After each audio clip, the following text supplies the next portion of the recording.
Today we're going to look at optimizing your LinkedIn profile. So here I'm doing this on the desktop. I suggest this is the place to do this. It's the easiest place to do the edits and the changes.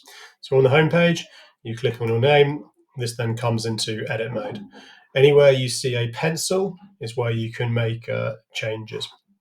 First and foremost, I want to make sure you've got a banner image up here. I would suggest using any corporate banner images that your marketing team or your BD team or your digital team may well have. They're typically saved on an intranet site somewhere.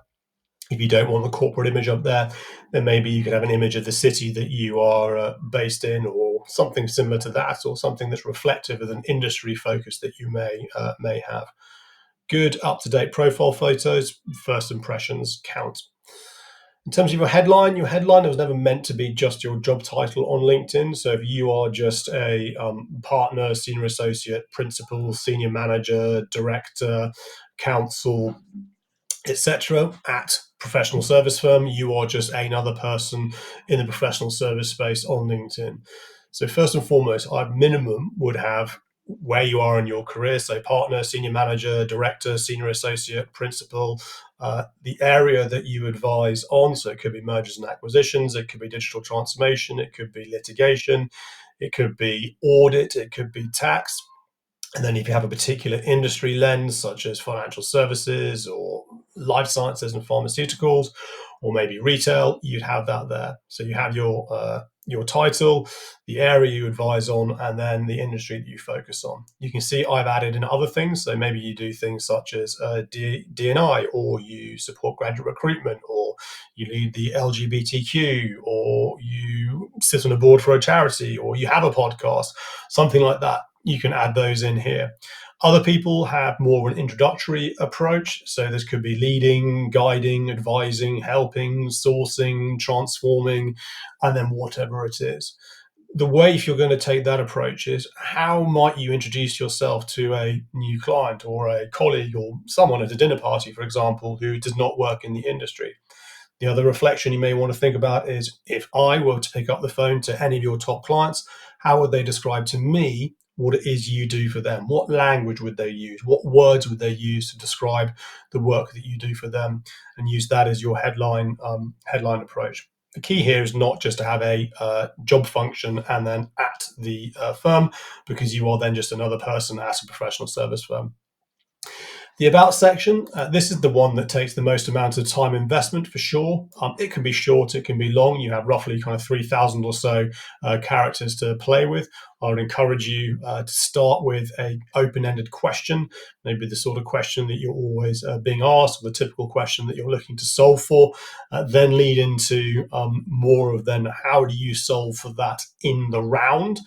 Think about if you can use the words you and we versus just I, because using the word you and we, you are drawing that reader in.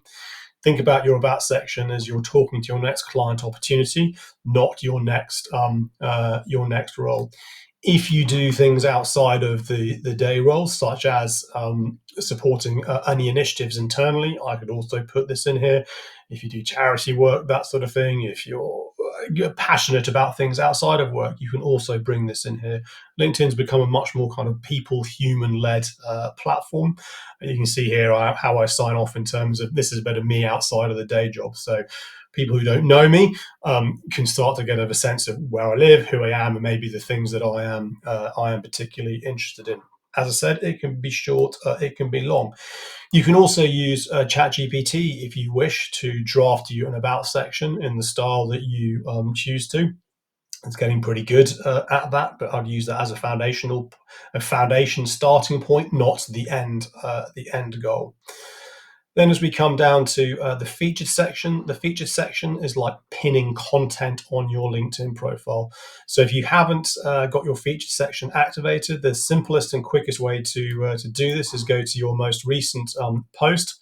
So I click on post here, I find my most recent post, I click on these three dots here, and then you do feature on top of profile. So you click feature on top of profile, that will then activate the featured section. You may need to refresh your browser in order to do this, but once this is here, you've then got this plus button where you can add in different media assets. This could be a link to the website, it could be a link to your team, to the team bio, it could be anything you've authored in third-party publications, pictures, all sorts of things you can see you can add in here. Again, think about your LinkedIn profile as now a website. It is it's the digital extension of of yourself. As we move further down here, we have the experience section. So this is much more of the what. I would encourage you to use whatever you are pushing into the public domain from a pitch perspective or from a bio perspective.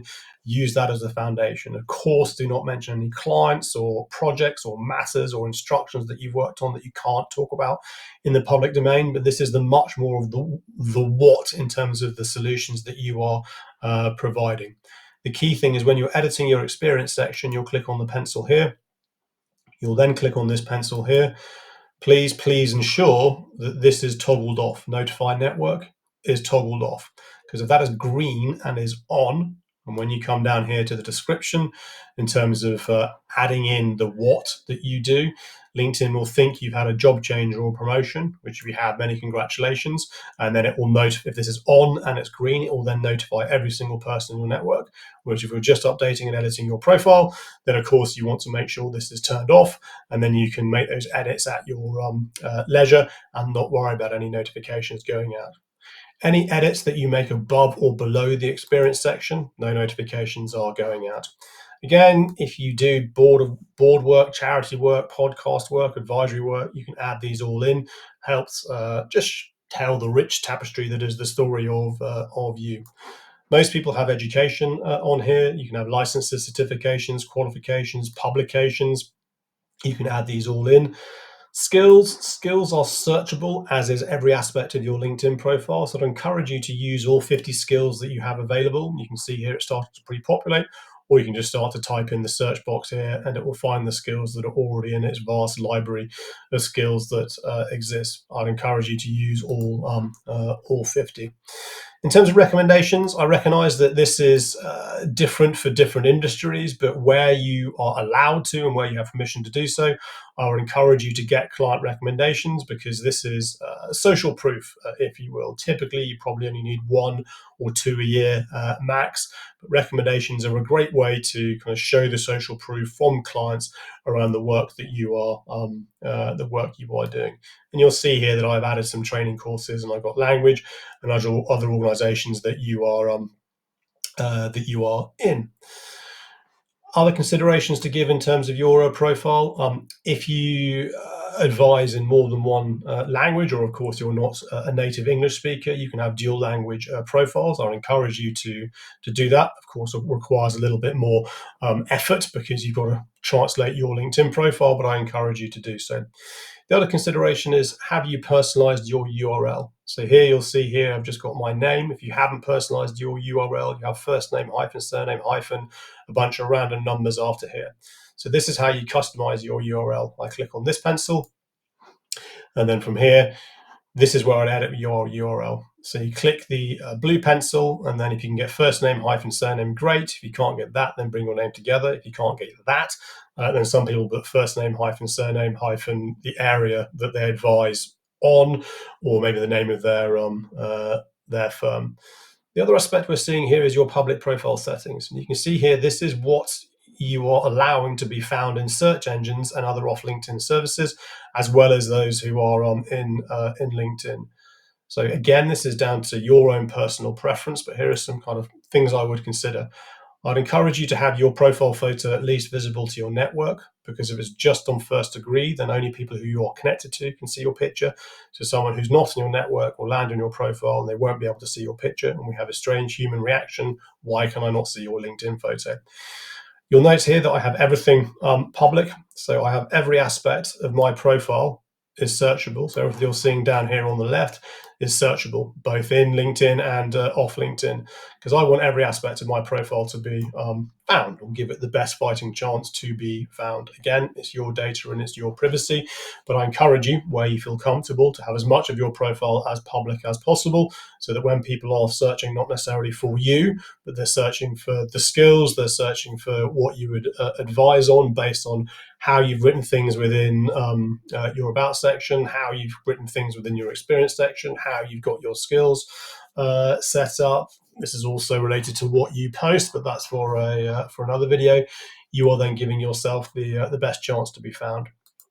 What I will end on is that uh, this is your digital self. So much like I would suggest that you want to put your best foot forward when you're meeting somebody for the first time, I would see that your LinkedIn profile, and fundamentally wherever you are found on the internet, from a business perspective, but also a personal perspective, you wanting to put your best foot forward. So by having a complete profile, once it's done, it's done. And then maybe I need to check it every 6 months or so. At least when people are doing their research, or if you have been recommended, or if you're in an RFP on a pitch process and they want to find out more, you are putting your best self out there to be found. I'm not going to sit here and say that if you do all this, then suddenly you'll get loads of inbound messages. It is unlikely, but this is the foundation point from which you are then building out all of your LinkedIn activator behaviors.